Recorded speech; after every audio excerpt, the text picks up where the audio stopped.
Munro Review, where it's all about connecting, sharing, and valuing the arts in the central San Joaquin Valley. I'm Donald Munro. Today is April 25th, and we're going to be talking about the busy arts scene in May. On today's show, we check in with two actors in the much-anticipated Fresno State musical Carmen Jones. We talk to the director of the women's choral ensemble, Soli Deo Gloria, and we get to meet one of the stars of Good Company's upcoming Newsies, including a musical performance. But first, let's recap some of what I've been covering on MunroReview.com.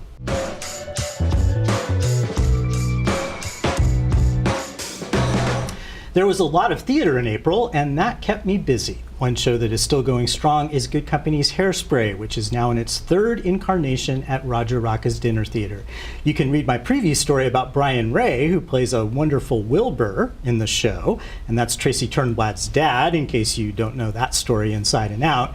You can also check out my review of this very well done production. From time to time, I love to single out ensemble members. They're the ones who don't get a lot of recognition.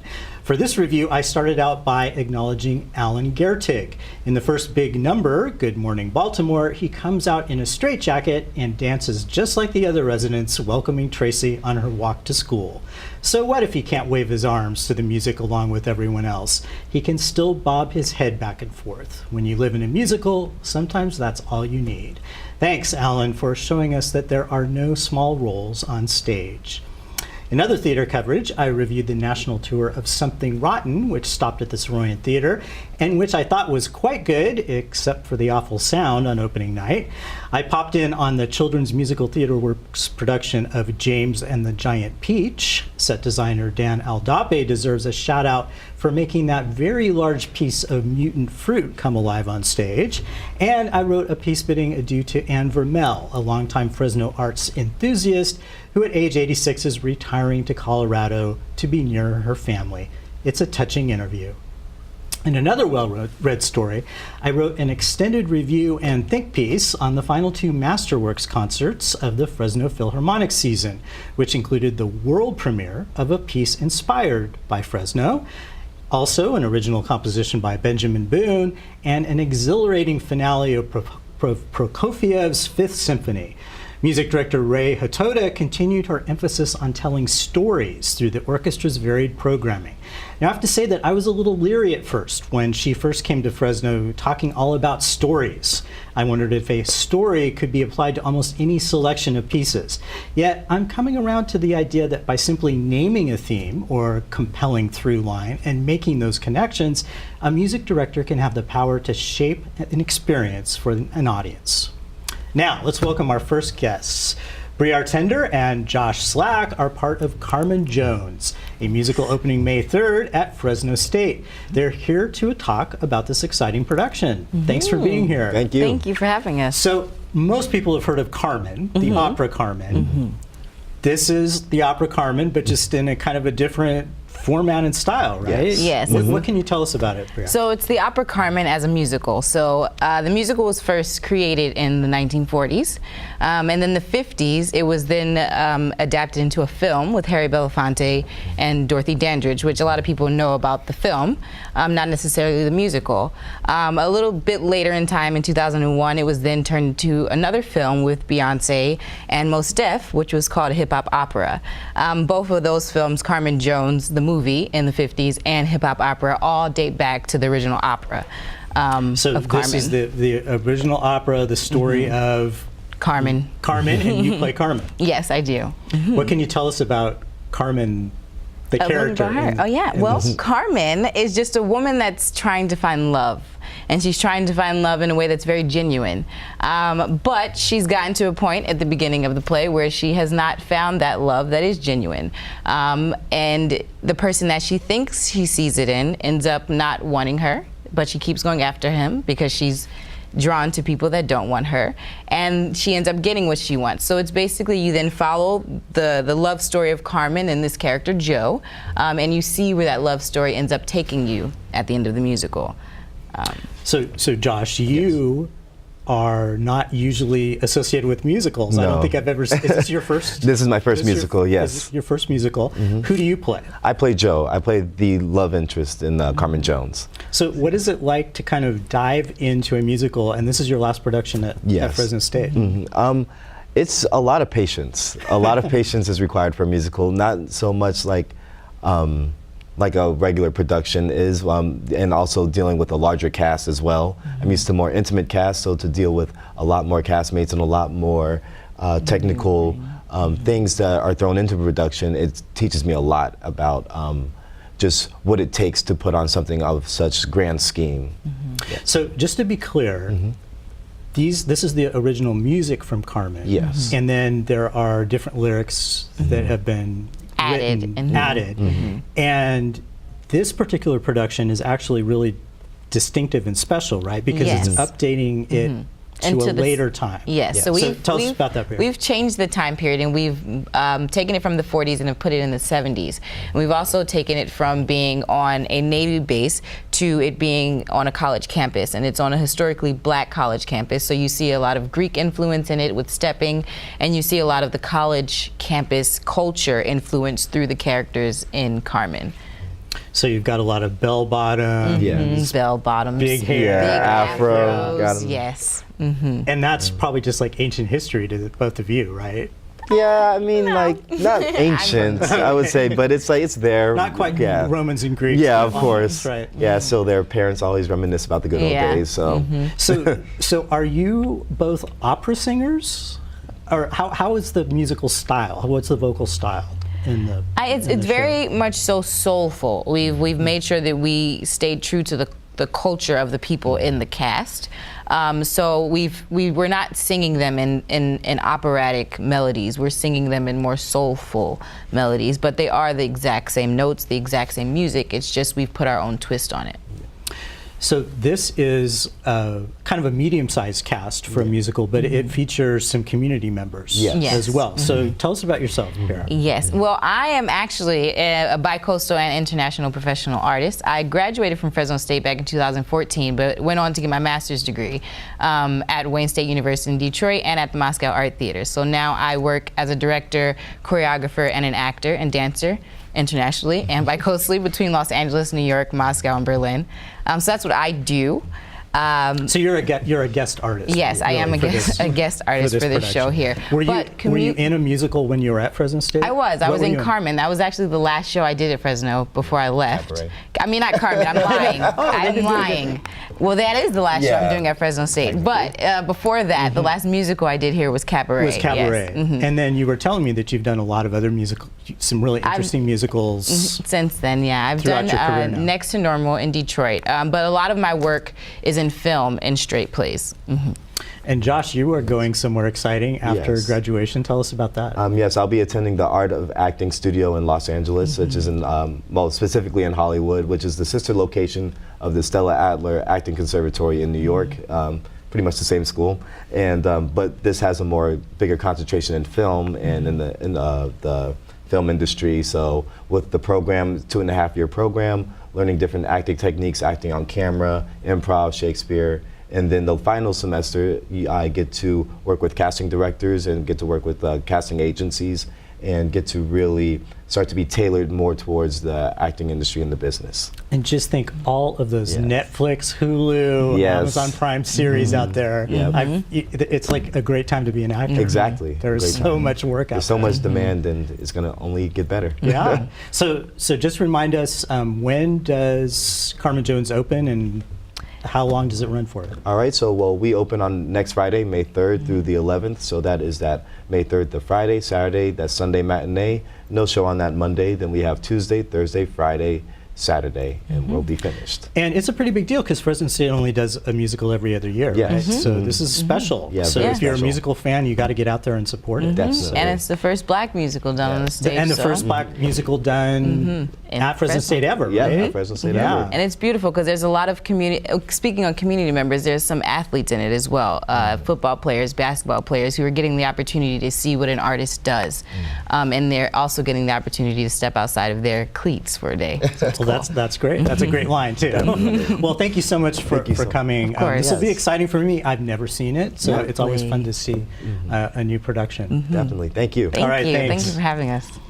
Well, we're going to take a short break, but when we return, we'll be talking to members of Soli Deo Gloria.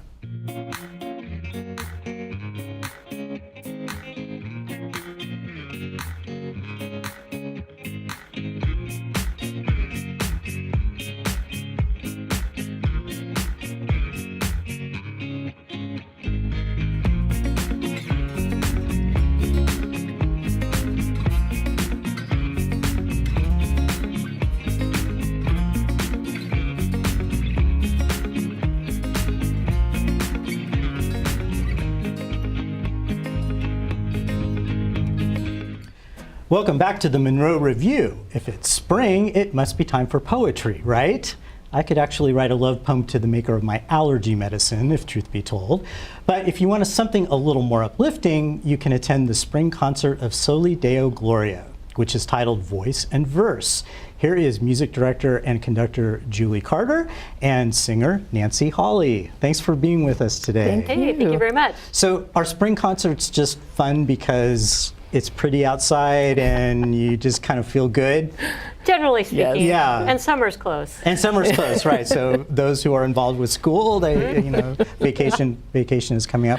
So tell us a little bit about this concert and maybe what are a couple of the numbers that you're really looking forward to. Yeah, it's called Voice and Verse, and it features music by female composers, and we even have a poet, a rabbi who's a female, and it was fun to put together a lot of that music focusing in that area.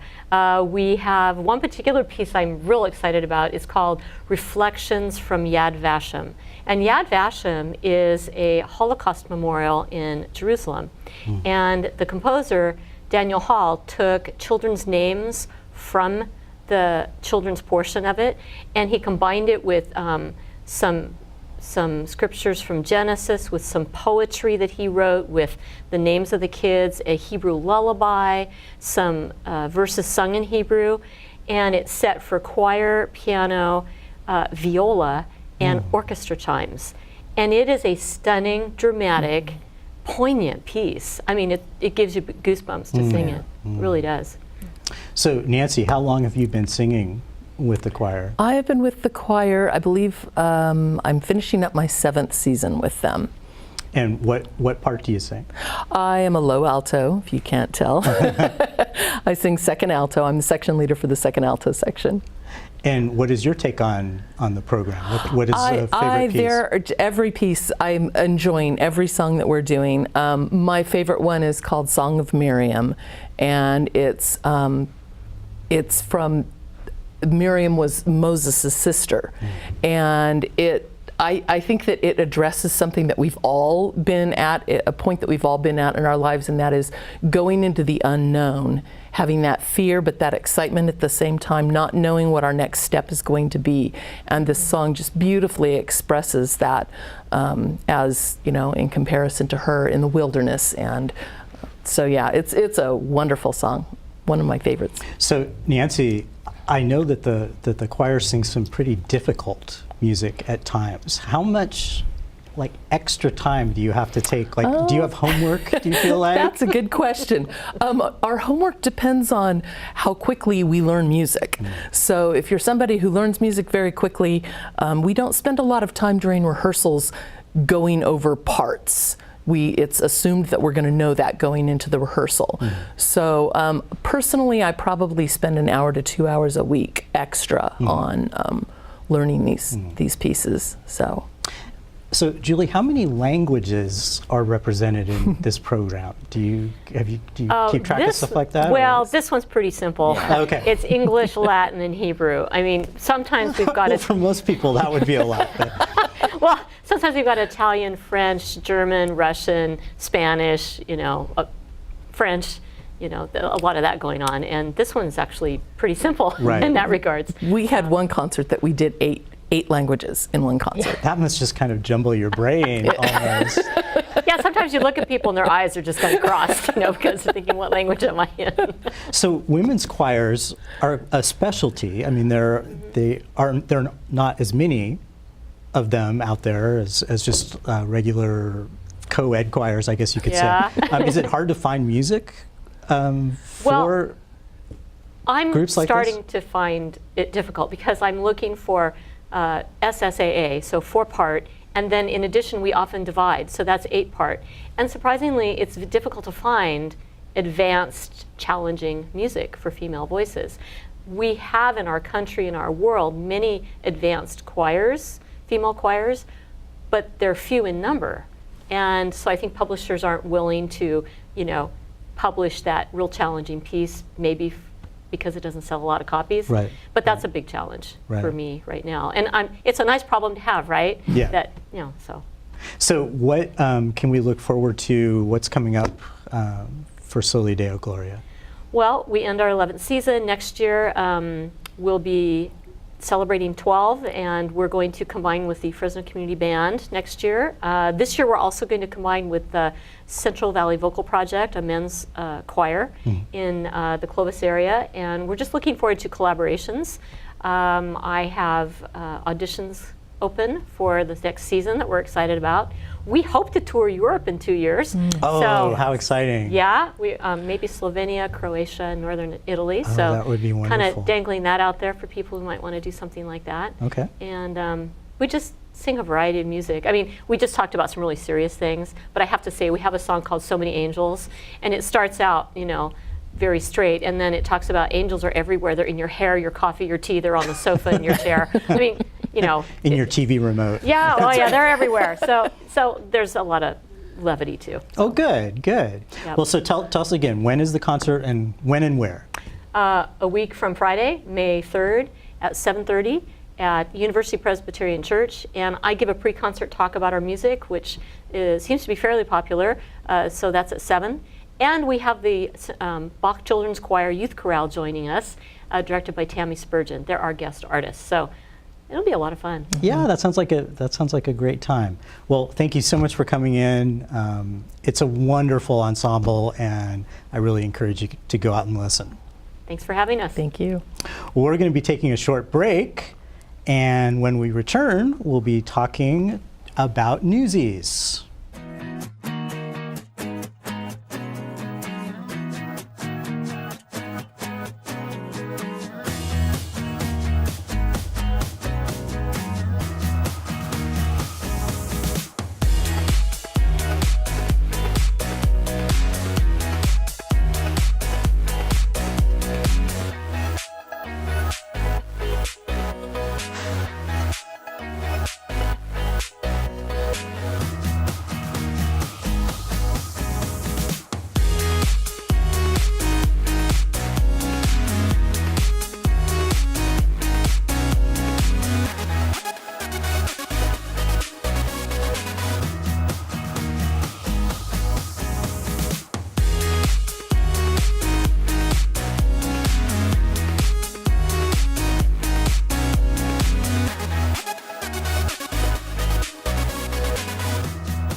Welcome back to the Munro Review.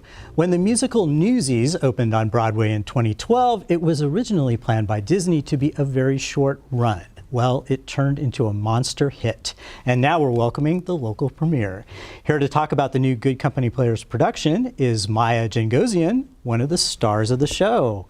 Thank you for being here. Thank you for having me. So, we were talking before, just during break, that Yes. there actually aren't very many women's roles in Newsies, right? So yeah. you play the big one, right? Yeah, I play Catherine Plummer. So she's the reporter who takes the newsboys' story of their strike and kind of tells it to the world. But yeah, there's not many female roles in the show at all. So you've been rehearsing with a bunch of guys for a long time, right? Yeah, I rehearse with the guys a lot of the time. So what is your memory of Newsies? Like, when did you first see it? Well, I started listening to the soundtrack when it came out because I had heard that it was a big hit, and I wanted to see what it was about. And then when the movie came out in theaters, it was in theaters for like 2 days or something. A group of my friends and I from the junior company, we went and saw it all together. And I've watched it many times since. So yeah.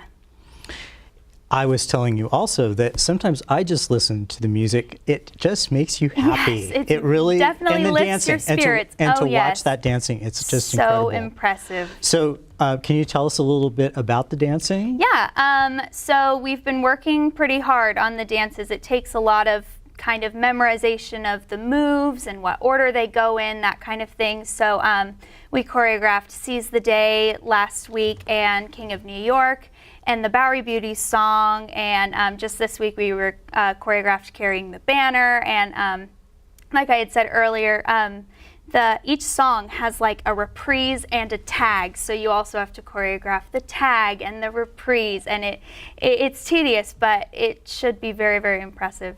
So there are some kind of iconic moves that we associate with Newsies. I'm not going to try to contort myself into what that pose is, but what is there a name for what the? I don't actually you see that know on the poster, what right? it's called. Yes, his leg is up and then it's bended back behind. Yeah, but we do that a few times. So it's kind of like a ballet pose that's been modified it's very for the show. Ballet based, I think, for the male dancing. The only other kind of dance is the tap in King of New York. So what is the big number that you dance in with King of New York? And so that's where you have to end up tapping. Yes. Okay. And so you were in the junior company. Yes. And is that where you learned to tap? It actually is. I learned in my first junior company. I couldn't quite do it, but I really wanted to learn. So I started taking classes, and I've been taking classes since I started. So yeah. So were you surprised when you landed this role? Definitely. It was definitely a big shock because I'm younger than a lot of the other people who had auditioned, and I didn't really know what they were looking for, but I said, just go for it because it's a dream role, I think. So, and when I got the call, I was just shaking. I had no idea. So it was pretty great. It was a great time. So tell us a little bit about the song you're going to sing in just a minute or two. So I'm singing Watch What Happens, which is the song that Catherine sings. She's kind of writing the Newsboys' story, trying to get the news of their strike out there so people can see, what the Newsboys are trying to do, that kind of thing. And so it's just kind of like bubbling with her confidence because she's never really written a real news story. She normally just writes about kind of the theater performances in town, the social events, that kind of thing. So it's like her big break. So she goes back and forth between, am I good enough for this? Can I do this? I need to do this. I can do this. So it sounds like your character actually really grows during this show. So it's kind of a story. It's a story about a young woman who is self-confident, who feels like she can rebel against the older generation, and who feels like she can really move things along. Yeah, definitely kind of trying to stick it to the man that a young woman can do this and can write the things that men do and write the things that the older generation can do, but better. So. Well, I know it's way too early to get into costumes, but I also think it'd be fun for you just to get to wear the stuff that they wore at the turn of the turn of that century. I went to my costume fitting this week actually, and I have 5 different costumes, and each of them was the long skirt and the shirt that buttons up. And the costumer Ginger, she said, just remember, nobody dressed themselves in this time, so you always, there's buttons everywhere. It's super fun. Yeah. More buttons that you can imagine. Yes, for sure. Well, tell us when the show opens and how long it runs. Yeah, so it opens May 13th and it runs through, or May 23rd, I'm sorry, May 23rd through July 14th. So it's not too far away, is it? No, it's not. About 2.5 weeks, I think. So, yeah. Well, fantastic. Well, I know people are really looking forward to it. Great. And we are going to hear back from you and to hear your song to close out today's show. But first, let's take a look at the list, a selection of things to do during the very busy Arts Month of May.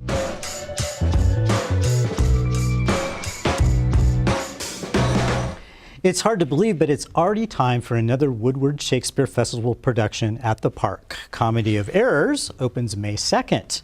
There's lots more theater in May. 9 to 5 opens May 3rd at the Reedley Opera House. Fresno's Near Far Theater opens The Sins of Father Juana that same day. And at the Selma Arts Center, Wait Until Dark opens May 17th. There's still one more Fresno Philharmonic concert to come for the season. Ray Hatoda will direct a Pops concert on May 11th. And at the Fresno Art Museum, the popular fundraiser When Art Meets Jazz returns on May 19th. When we return, Maya will sing to us from Newsies.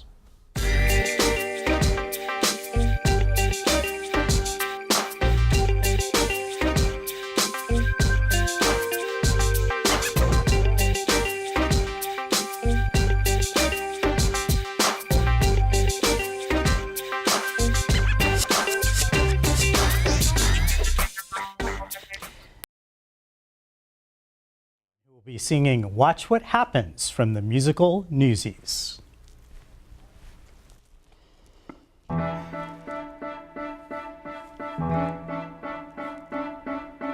Write what you know, so they say. All I know is I don't know what to write or the right way to write it. This is big, lady, don't screw it up. This is not some little vaudeville I'm reviewing. Poor little kids versus rich, greedy sourpusses.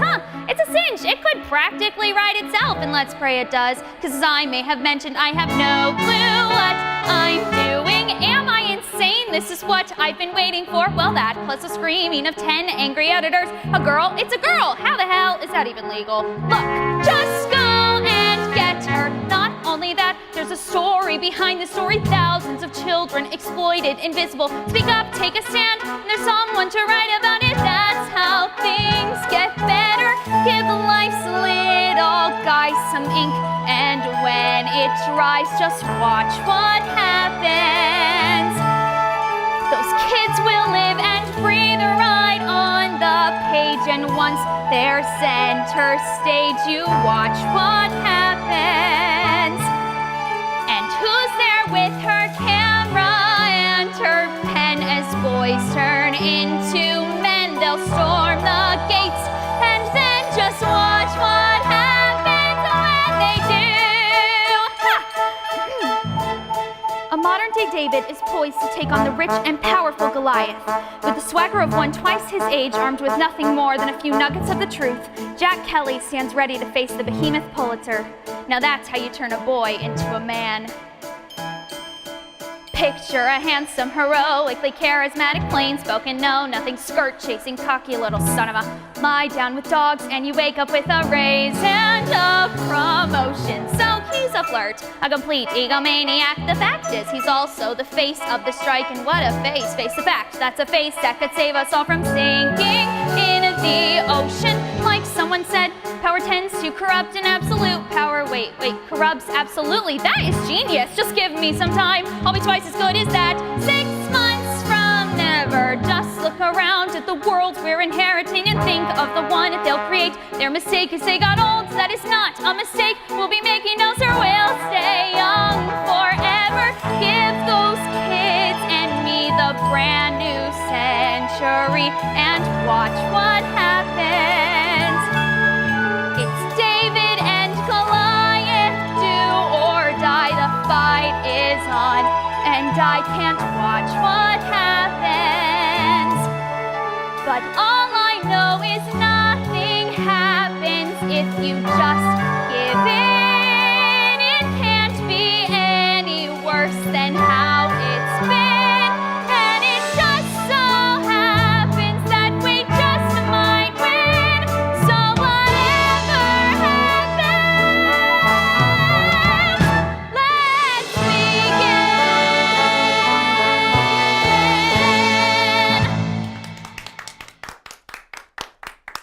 That was just wonderful. Well, that wraps it up for this month's episode of the Munro Review. Be sure to keep up online at munroreview.com for previews, reviews, giveaways, profiles, and more.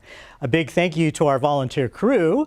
A thank you to all of our guests, Briar Tender and Josh Slack, Julie Carter and Nancy Hawley, and of course, Maya Jengosian And happy birthday, Kyle, number 30. And for all of you, please keep exploring and supporting the local arts scene.